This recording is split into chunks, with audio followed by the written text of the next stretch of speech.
Welcome, basketball fans, to another edition of Panther Basketball Bites. I am your host, Dr. David Holstein. I'm the athletic director here at Palm Beach State College down in Lake Worth, Florida. And we are joined by head coach of the women's basketball program here at Palm Beach State, Coach Chris Rufo. Coach, welcome. Thank you. Nice to talk to you again. I haven't talked with you for a while. I know we had some scheduling conflicts earlier this month, so we just put you on this one, and there's been some exciting things that have been going on since that time, so you can explain that to us. I think at the time we last talked, Coach, we were at 3-1, and we've won 4 since then. We've won 7 in a row. And why don't you talk about those previous games and maybe what has happened in the state and the national rankings in association with that? We have won 4 in a row. We're currently on a 7-game winning streak, and have played some tough competition in between some games right prior to the Thanksgiving break. But we're getting better. We're trying to work on some of the weaknesses that we've been exposed with lately, and it's culminated in some hard work and some great close victories here in the last weekend at the JUCO Shootout. Particularly, let's talk a little bit about the Florida JUCO Shootout. And for you viewers out there in the state of Florida, arguably one of the toughest shootouts in the country because of the caliber of competition in the state of Florida at the two-year college level. We played Pensacola on a Friday night, or a Friday afternoon, and then we came back. We played Saturday afternoon against Northwest Florida State. Both teams, high-caliber teams. Lots of talent on a neutral floor. We won one game, I think, by 1 and another by 2, if I'm not mistaken. Why don't you take us through both of those games, first the Pensacola game and then Northwest Florida State? Sure, it was 2 totally different basketball games. Pensacola plays 94 feet in your face, man-to-man defense, high pressure, high denial out on the perimeter, and we handled the pressure. That was my biggest concern going into that game. Was we really spent a lot of time in prep that week, working on the press break, just kind of clearing the floor, letting our point guard Veronica Ryan handle things, and they got a little bit smart and took her away from handling the ball in the second half. And freshman Topsy Thompson stepped up and did a real good job of breaking the pressure. They did what I think most people should do to us, which is double and triple team our posts every time they touch the ball. Nobody in the tournament shot the ball particularly well, us included, but we made baskets when we needed to. We handled their pressure. It led to some easy 4-on-3, 3-on-2 opportunities. We scored and converted, and then basically we just held on for dear life towards the end.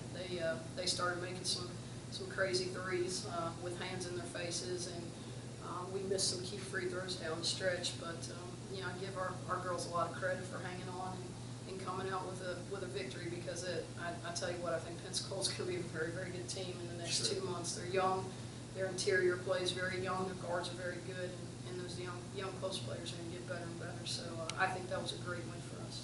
And then we followed that up the next day with Northwest Florida State, who at the time was ranked, I believe, number 11 in the country. We at the time were ranked number 21, and we'll talk about that in a few moments. And we won by 1, I think. Is that correct? It is. So take us through that game, because obviously 2 ranked teams going at it on a neutral floor in December. It's kind of like a mini NCAA game that you see on TV, where these schools are clashing with each other. Well, it's back to back is tough. Less than a 24-hour turnaround, but everybody in the tournament was pretty much in that situation, so we weren't at a disadvantage. But coming off that Pensacola win, it was a totally different basketball game. They sit in a 1-1-3 zone that kind of flushes out to a 2-3 matchup.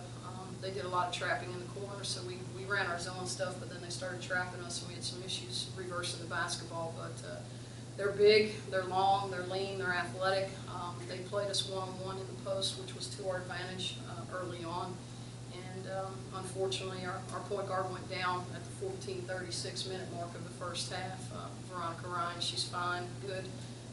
No lingering injury, but we played that game without 35 minutes without our starting point guard, and still came out with a victory, which says a lot about the development of our guards, which we've desperately needed.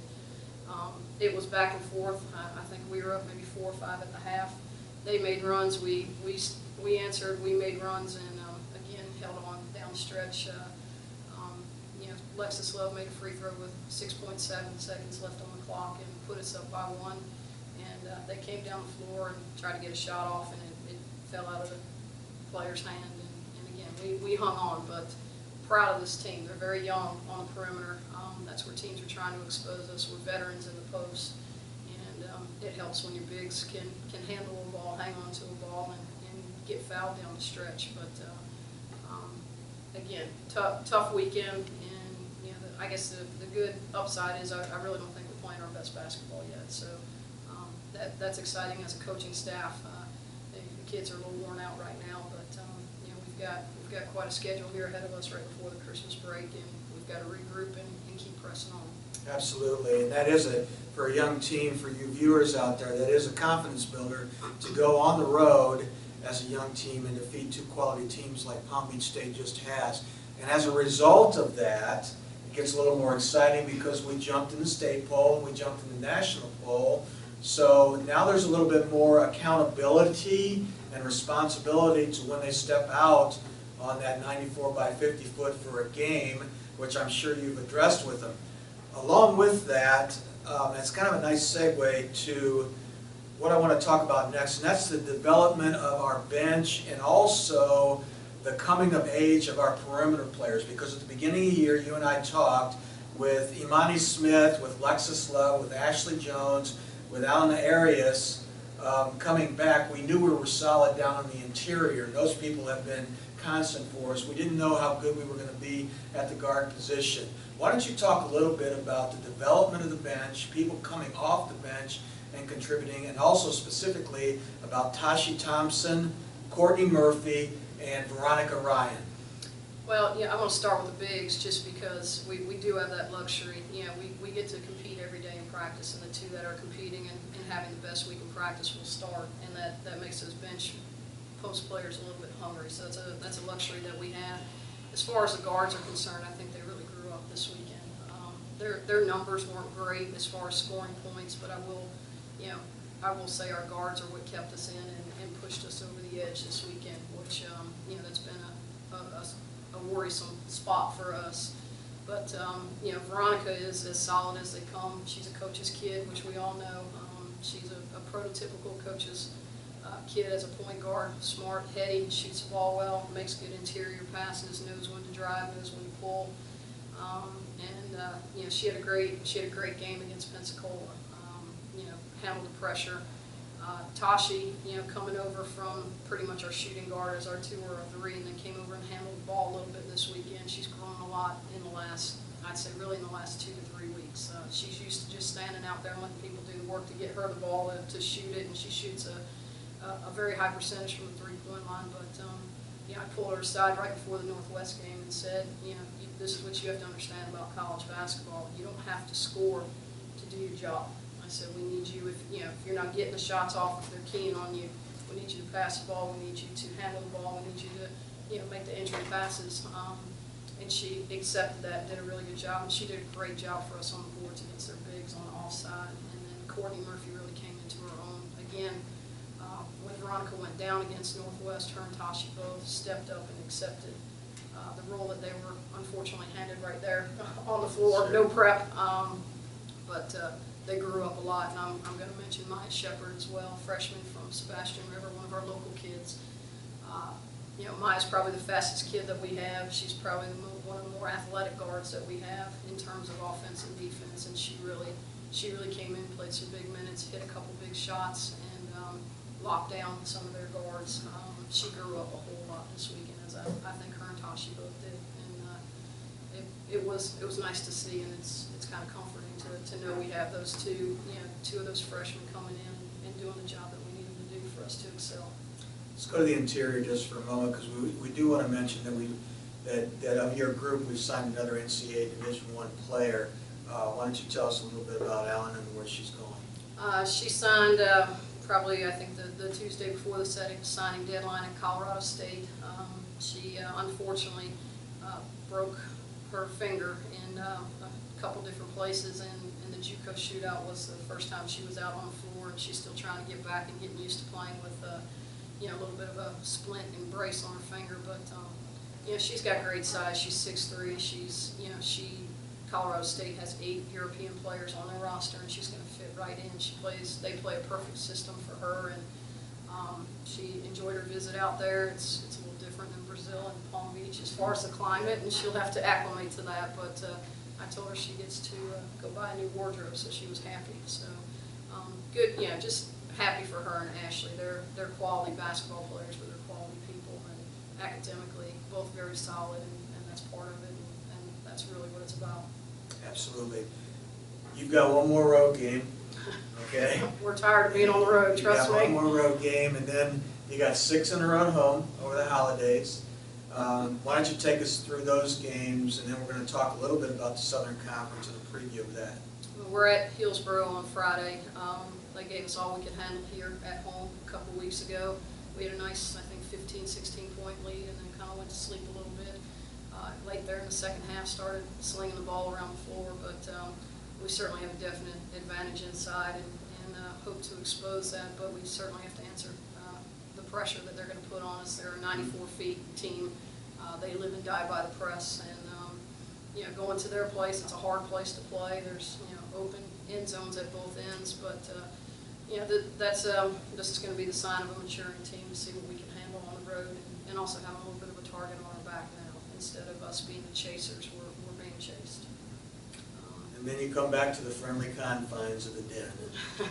It'll be nice to be here. I don't know what bench we sit on anymore, but we host 2 holiday tournaments, and the first one is a 3-game stint, and the second one is a 2-game stint. But we have a regular season game prior to that, and this is the time that we really get to see what some young ladies are capable of doing with the tournament, and kind of it preps us for January. You know, January, February's conference, and it's nice to host these holiday tournaments. We get teams from up north that like to come down here in 85-degree weather in December, Absolutely. which is a little too warm for my liking, but I'm not going to complain. It should be a good, you know, couple of weeks here, and we have the holiday thrown in, and kids get to go home and spend some time with their families. But this is the best time to be a college athlete, is when you're playing games, you don't have classes, and they can just enjoy what they love doing. Let's move on to the Southern Conference, and for you that are viewing out there, the Southern Conference in the state of Florida in women's basketball includes St. Petersburg out of St. Petersburg, Florida. It includes Eastern Florida State out of Melbourne. It includes Indian River State College out of Fort Pierce, Broward College out of Davie, and Miami-Dade College, obviously out of Miami, along with the Panthers. So it's a 6-team conference in the state of Florida. It's the body of work in the conference that gets you to what we call the Elite 8 of the state tournament. So the top 2 finishers in the conference will advance to the state tournament, which is played in March. Don't want to get ahead of ourselves, but want you to understand how that goes. So as we see a preview of this, why don't you take us through maybe a little bit of a preview of what you see happening and unfolding when conference play begins for us January 4th, I believe, against Indian River State. Well, it's tough. We play everybody 3 times. It's a 15-game conference schedule, and you know, by the 3rd time, there's no tricks, there's no secrets. But the conference is competitive this year. It's I think overall better than it was last year. St. Pete is playing very, very well right now. They just knocked off the #1 team in the country in Chipola. They just beat number I don't even know what number they are now, 12 Jacksonville last night. So they're peaking at the right time and playing well. They have some good momentum going into January. I've seen the conference, and again, anything can happen on any given day. That's why you play the games. But out of those 15, we have 7 at home, 8 on the road, and we just have to take care of business one game at a time, and that's how we play it, one at a time. We don't, you know, look for what's going to happen next Saturday. We're worried about the Saturday that we're playing. We open up with Indian River. At Indian River, it's, you know, you don't want to call any game a rival game, but it is for us, and has been since I've been in the Southern Conference. And yeah, they've got a very good interior post player. They've got a nice transfer guard. They're young on the perimeter, just like we are, and but that's a tough place to play. It's always a little chilly up there, so we'll see. But it's going to be competitive top to bottom, and I think people are going to beat people every night. Certainly can't mark anyone off. And again, going in with a target on your back, we're everybody's biggest game, so we have to handle that. And that's, hopefully as a mature team, we can handle it. Well, Coach, so far so good. I know the team is growing, and we appreciate you being with us again today. And for those of you out there, if you want to look at the Panther women's basketball website and get the information on our holiday tournaments, go to www.palmbeachstate.edu/athletics, and then quick link to women's basketball, and you'll get all the information that you need. We thank you for joining us. This will be our last edition for the year of 2013. We wish you all happy holidays, and we'll see you next year.